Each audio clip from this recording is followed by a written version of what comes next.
Ladies and gentlemen, please join me in welcoming Inder Sidhu to the podium.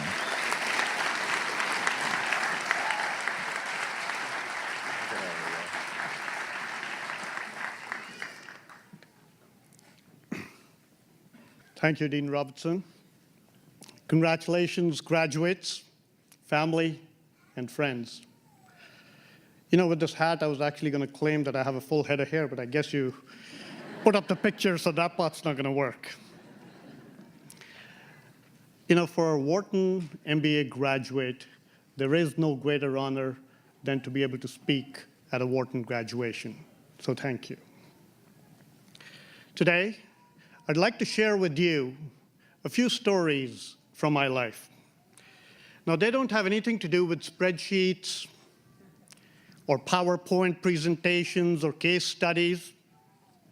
In fact, they don't include anything that you typically cover in a business school class. But I do think that they're important to you just the same. My Wharton MBA gave me the knowledge and skills that I use every day. Thanks to Wharton, I'm able to think with better clarity, communicate with more authority, and act with greater competency than I otherwise would. But there is more to the journey, and that is what I'd like to chat with you today. When I was 21, I graduated from college in India with an engineering degree. At that time, no one else from my family, from either side, had attended college to study engineering. And though I had a couple of good job offers when I graduated, I wanted to further my study in the US. Unfamiliar with how to do this, I applied to about a dozen universities, and fortunately for me, I was actually accepted in several. But there was a problem. I had no way to pay for my dreams. Though I had applied for financial aid, my application was not received in time for me to qualify. When my father and I discussed our options, my hopes began to dim. First-year college expenses in the US at that point in time were 3 times my father's annual salary.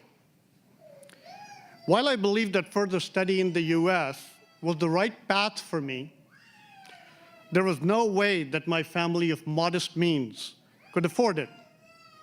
In a word, it was impossible. Until my mother found out.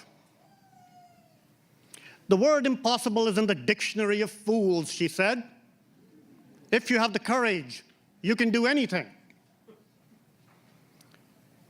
We'll mortgage the house, she declared, and I'll sell all my jewelry. Now, if you know anything about Indian women, you know that when they offer to sell their jewelry, it can only mean one of 2 things. They're really serious, or they have no jewelry. My mother was serious.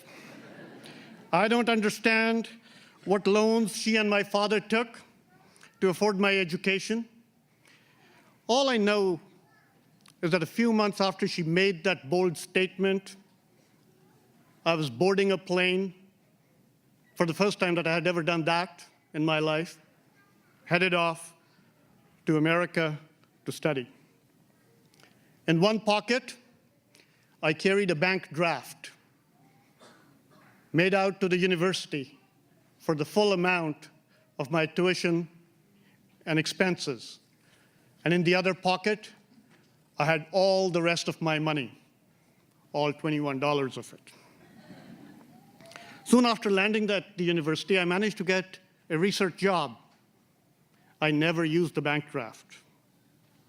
Years later, I found out that on that day when my mother had offered to sell her jewelry, she actually really didn't have that much jewelry to sell. She just had a lot of courage. And that is the gift that she gave to me. And for me, that is far more valuable than all the jewelry in the world. I have drawn on that courage many times. take 1990. It was a tough year in the economy. I was at the Wharton MBA program, getting ready for the summer. And as summer break approached, I knew I needed a job. Though I couldn't do anything about the economy, I was determined to land the best position possible. And thanks to what I had learned at Wharton, I had complete clarity about what I wanted to do, which was to work in management consulting.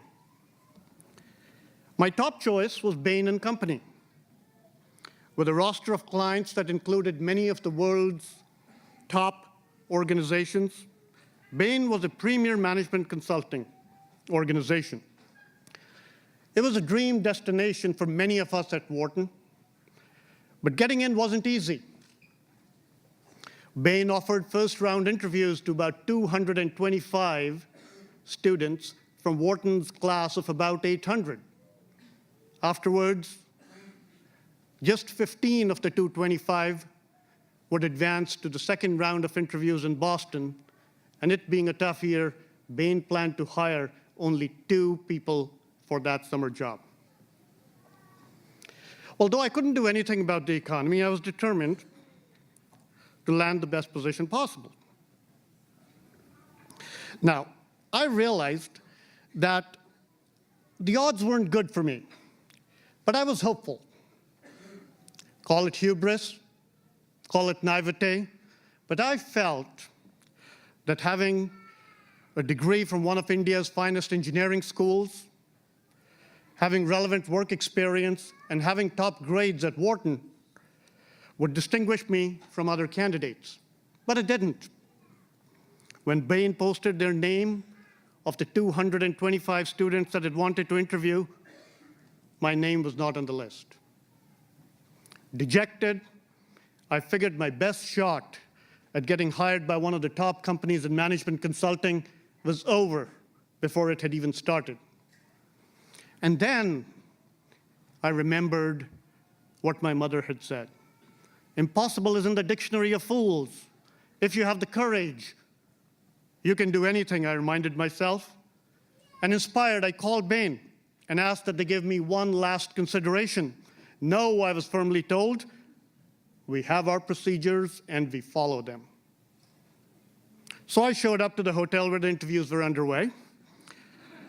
Just give me 5 minutes, I pleaded, and once again I was rebuffed, sternly, refusing to give up, even if it meant making a fool of myself in front of my fellow classmates and in front of a potential employer.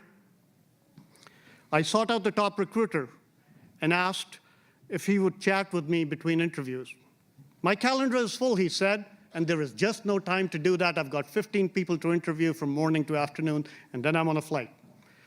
Well, despite being told no several times, I actually waited outside the interviewer's room all day, 8 hours. After his final meeting, he emerged in a hurry, politely apologized one last time, and said he had to take a cab to the airport. Let me ride with you, I said. We can talk on the way.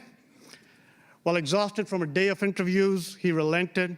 And I don't remember what I said exactly, but it must have made an impact, because when the list of the 15 finalists was posted, my name was actually on it. Better still, after the last round of interviews in Boston, I was one of the 2 people who was offered a job. Now, I'd like to tell you that it was my focus and my sense of purpose. No doubt the clarity that Wharton provided had helped. But what really mattered that day was the courage that I got from my mother. The same courage she showed when she took a chance against all odds and put me on that plane to the US.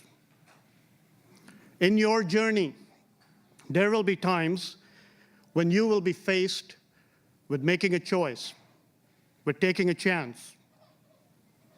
The numbers will point one way, but your heart may tell you something different. In those moments, have the courage to take a chance. Sometimes on yourself, and sometimes on someone who looks and feels very different from you.